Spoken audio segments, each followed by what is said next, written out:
Un article de la presse électronique s'inquiète qu'un inspecteur général des forces armées royales du Maroc se soit rendu aux États-Unis ces derniers jours, à la tête d'une importante délégation militaire, dans le but d'acquérir de nouveaux avions F-16 et Block 70 pour renforcer sa force de frappe aérienne. Ces initiatives ne datent pas d'hier, et si d'aucuns se posent la question sur le financement de cet arsenal de guerre par le Maroc, qui, en théorie n'a pas les moyens de paiement, il suffirait de regarder vers les monarchies et certaines démocraties pour trouver l'origine des fonds, des crédits à très long terme ou des dotations en matériel, ce qui revient au même, pour accréditer sa théorie de renforcer sa propre sécurité. Le Maroc n'est pourtant pas menacé par son voisin algérien, ni même par le Polisario, qui n'a pas les capacités militaires pour nuire significativement au Maghreb.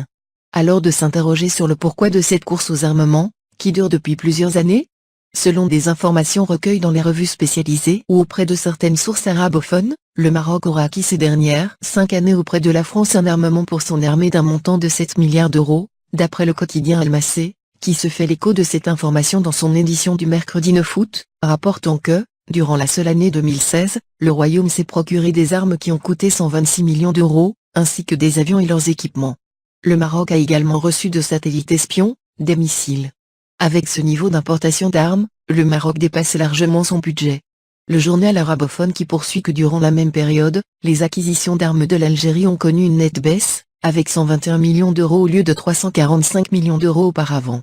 À propos de la nouvelle démarche marocaine pour s'équiper de nouveaux avions F-16 et Block 70, en vue de renforcer sa flotte aérienne se pose la question sur les motivations qui engagent le Maroc dans une folle course aux armements dont le prix à payer, à court et à moyen terme, ne peut être que davantage de subordination aux puissances occidentales dans une conjoncture marquée par un redéploiement africain des armées américaines et françaises au nom de la lutte contre le terrorisme, ou contre l'éventualité d'une guerre avec l'armée algérienne. Une armée algérienne occupant le 23e rang sur le plan mondial ainsi que la place de deuxième armée dans le classement arabo-africain, possédant une force de frappe dissuasive, moderne et des technologies très avancées. Washington fait, encore ici, preuve de complaisance avec une armée d'occupation en la dotant de nouvelles armes sophistiquées, de la camelote, en réalité, Washington gardant le meilleur pour Israël, sans en mesurer les conséquences sur la paix et la sécurité régionale, ni s'encombrer d'aucune morale.